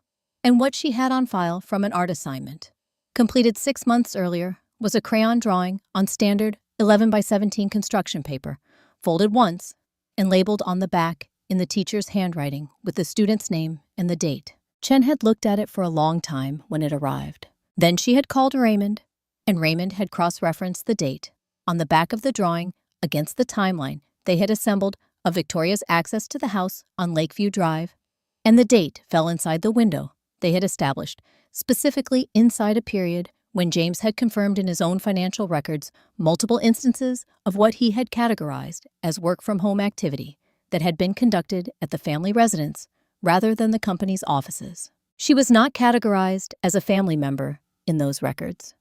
She was categorized as a professional contact. The drawing showed a house, 2 windows, and a door rendered with the specific geometric confidence of a child who had not yet learned to doubt his instinct to make a house look like a house. There was a tree to the left and a sun to the right, and in the yard in front of the house were 3 figures. 2 of them were labeled in uneven printed letters with names. The largest figure on the left bore Eli's name. The figure beside him bore Naomi's. The third figure, standing slightly apart near the door, was not labeled. Below the 3 figures, in the bottom right corner, where the teacher had asked students to write 1 sentence describing their drawing, Eli had written in the careful, effortful print of a child taking the instruction seriously, "The lady who comes to our house." The teacher's name was Ms. Patricia Holloway, and she had been teaching 3rd grade for 11 years, and she testified by video with the unhurried straightforwardness of someone who had nothing complex to convey and understood that the most useful thing she could offer was precision about what she actually knew. She described the assignment, a family and home drawing, completed in class intended to practice descriptive sentences. She described the date. She described her practice of retaining student work when the subject matter seemed worth keeping, which this one had not. because she had understood what it meant, but because the sentence had been so specific that it had stayed with her. "I asked him about the third figure," she said, "because I wanted to understand if he had drawn his whole picture or if he had left something out. He told me she was the lady who came to his house sometimes. I asked if she was family. He said he didn't think so. He said she was his dad's work person. She had kept the drawing. She had not known at the time that keeping it would matter." In the courtroom, Chen submitted the drawing into evidence, along with Ms. Holloway's testimony and Raymond's timeline cross-reference. The document entered the record as Exhibit 31. The judge examined it with the same careful attention she brought to everything, holding it at the slight angle required to see the crayon lines clearly under the courtroom lighting. James sat at his table and looked at a crayon drawing his son had made for a school assignment 6 months ago. He had known about the assignment. Eli had mentioned it at dinner the week it was given, with the specific enthusiasm of a child who had been asked to draw his house and considered this a reasonable use of a Tuesday morning. James had been on his phone during that conversation. He had said something like "sounds good" or "that's nice," and returned to whatever had required his attention more urgently than his son describing an art project. He had not asked to see the drawing when it came home. He had not known what was in it. Across the aisle, Naomi looked at the drawing on the clerk's table, at the 2 figures labeled with names, at the unlabeled third figure standing near the door at the sentence her 8-year-old son had written at the bottom of the page, with the full, uncomplicated honesty of a child who had been asked to describe what he saw, and had described it. She thought of the question Eli had asked her at the kitchen table one evening months before any of this had begun to surface. The question he had asked in the quiet voice he used for things he wasn't sure were appropriate to say out loud. Did we do something wrong? She had told him no. She had been telling him the truth.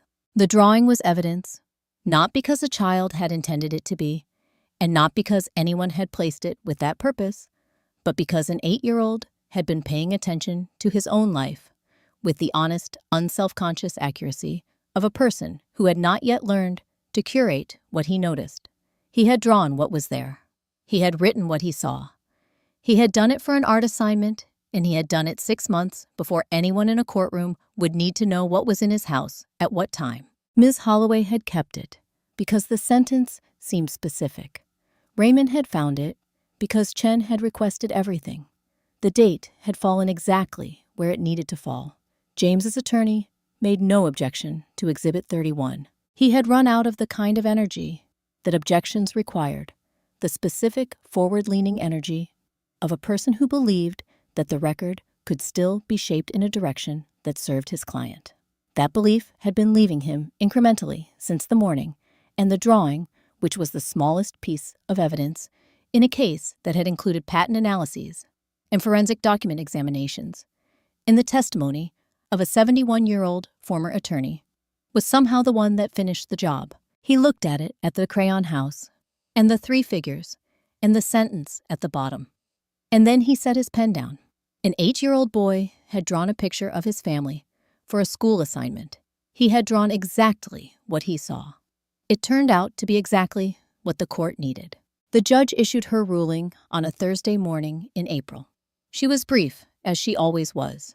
The proceedings had run 11 weeks longer than standard, shorter than the criminal referral components would ultimately take to resolve. The family court portion was concluding today. She read her findings in order. The dissolution of this marriage was granted. Primary physical custody of the minor child was awarded to the petitioner with structured visitation for the respondent subject to review, given the ongoing federal proceedings. Both patents were confirmed as the sole property of their registered holder, unaffected by their deployment during the marriage. The trust's controlling interest in Brooks Digital was confirmed. The respondents' positions within the company were terminated effective the date of the order pending proper governance implementation, and a corrected resubmission of the public offering. James's attorney made no objections to any of it. He had reviewed the likely outcome with his client the previous evening. In the conversation attorneys had with clients, when the task had shifted from winning to managing what came after, James had listened. He had asked 2 questions. He had said very little else. Naomi listened to the ruling in the same stillness she had brought to every session. When the judge concluded, Chen slid a document across the table, a single page, a signature authorization, nothing complicated. It was simply the paper that stood between where things were and where they were going to be. It required her name in the space provided. She looked at it for a moment. She thought about the distance between the woman who had filed the first patent in a graduate lab with a dead laptop and a working pen, and the woman sitting in this courtroom now. 11 years. A marriage, a child, a company, a January night. 11 months of waiting and cooking dinner, like nothing had changed. She picked up the pen. She did not feel anger, which surprised her slightly, and then didn't. Anger was for situations that could still be changed. This situation had moved beyond changing into something more permanent, a record, a fact, an outcome that existed in the official documents of a federal court and would continue to exist there, regardless of how anyone felt about it. What she felt instead was the specific quality of a thing that was finished. Not over in the way that wounds were over. Finished in the way that work was finished when it had been done completely. She signed her name, not the married name alone. The full legal name as it appeared on the patents, in the trust, in every document that had mattered, Naomi Carter Brooks. The name she had been born with, followed by the name she had taken, written in the same handwriting that had filled 4 development notebooks over 11 years. She set the pen down. Outside the single high window, April light was arriving at an angle that suggested Chicago was reconsidering winter. Not warm yet, but different from January, and the difference was not small. Margaret was waiting on the bench in the corridor. She stood when she saw her daughter. She did not ask how it went. She read the answer in the way Naomi moved, and what she read was not triumph, but something quieter and more durable. They walked to the elevator together. Eli was watching for her from the front window when she arrived at Margaret's house that afternoon. She heard him before she opened the door, the specific brightness of a child who had been told his mother was coming and had been stationed at the window since approximately 10 minutes before she was due. He slid across the hallway floor in his socks, and she caught him and held him and stood there for a moment with her arms around him. He pulled back and looked up at her. "Are we okay now?" he asked. She looked at her son, the dark eyes that had always noticed everything, the face that had been asking her the right questions since he could form them, the child who had carried a notebook in his backpack for 3 days without knowing what it was, and had emptied that backpack in his grandmother's living room because he wanted to show her a drawing. "Yes," she said. "We are." She set the pen down. For the first time in 11 months, the weight she had been carrying felt like something she was choosing to set down, rather than something pulling her under. 6 months after a Thursday morning in April, Chicago had become a different kind of city. Not a different city. The same streets, the same lake, the same wind that arrived from the north without asking permission. But different in the way that places became different when you moved through them with a different weight or without a weight, or with the specific lightness of someone who had set something down and not picked it up again. The summer had arrived early and stayed, which Chicagoans regarded with the specific suspicion of people who knew better than to trust good weather. But Naomi had stopped waiting for it to become something else. Brooks Digital's corrected public offering had closed in June. The resubmission had taken 3 months to prepare under the court-appointed oversight officer who had implemented the governance changes and corrected the intellectual property disclosures with the methodical thoroughness of someone who understood that the prior filing had not been an oversight, but a construction, and that the corrected version needed to be built on an entirely different foundation. The offering had proceeded with proper attribution. The patents appeared in the filing under their registered owner's name. The trust's position was disclosed accurately and completely. The market had received it. Naomi's position, valued at the closing price on the first day of trading, came to $680 million. She sat with that number the same way she had sat with the number in the portfolio 3 years earlier, not with the excitement of someone receiving unexpected news, but with the steady, grounded recognition of someone watching a thing they had built arrive at the place it had always been moving toward. She was not, at her core, a person who organized her sense of herself around numbers. She was a person who organized her sense of herself around work, and the number was the result of the work, and the work had been real, and so the number was real, and that was the whole of what it meant. She called Raymond the same morning. The Carter Foundation was incorporated the following week. It was established as a nonprofit organization focused on scholarships and research funding for women in technology fields, specifically women from communities and backgrounds where the gap between ability and access was widest. The name was deliberate, not Brooks, Carter, the name she had been born with, the name on the first patent, the name her father had given her before any of the rest of it. Raymond handled the administrative structure with the thoroughness he brought to everything. Chen reviewed the governance documents. Margaret had been asked to serve on the initial board and had accepted with the quiet certainty of someone who had been waiting to be asked and had her answer ready. The first cohort of scholarships was announced 8 weeks after the Foundation's incorporation. 12 recipients, 12 women in undergraduate and graduate programs, in computer science, data science, and related fields, selected through a process that Naomi had been personally involved in designing, not because she distrusted the people she had hired to administer it, but because the criteria mattered to her in a specific way, and she wanted to make sure the criteria were right before she handed them to anyone else. She had read every application in the first cohort herself. She had spent 3 evenings doing it at the kitchen table, in the house she had purchased 6 months ago, a place she had chosen entirely for its own qualities and not in reaction to anything she was leaving behind. It was on the north side of the city, close enough to Eli's new school that he could walk on the mornings he wanted to, which was most mornings, because he had decided that walking was something he liked and had made it a habit with the specific, serious commitment of a child who had chosen a thing and intended to keep it. He was doing well. This was the fact that mattered most to Naomi when she thought about the previous 11 months and what they had cost.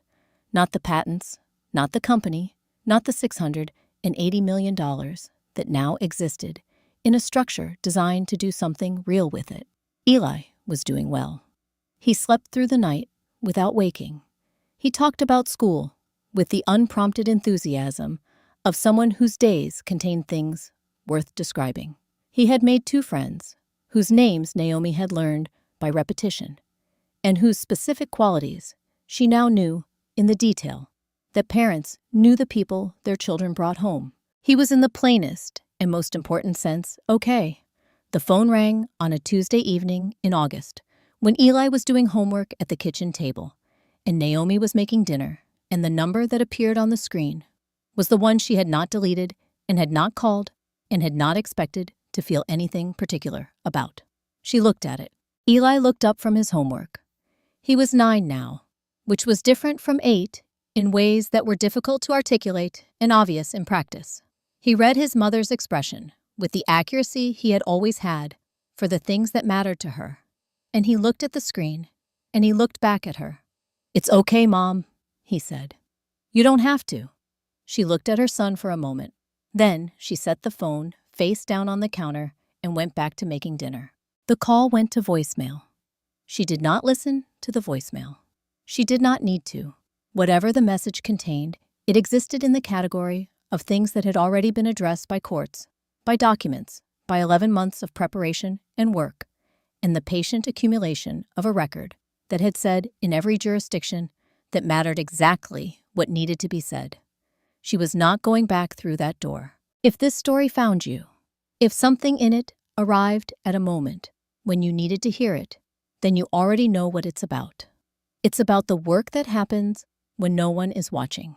It's about the records that a woman keeps, not because she expects to use them, but because she knows the world does not always take her word for things. It's about the patience of building something real, while the people around you have decided, without asking what you are, and what you have, and what you are capable of. Leave a comment. Tell us where you're watching from. Tell us what you've been building in the quiet. Subscribe, because there are more stories like this one, and the people in them deserve to be heard. Power doesn't need to announce itself. It only needs to be real, impatient, and ready for the moment the door finally closes for good.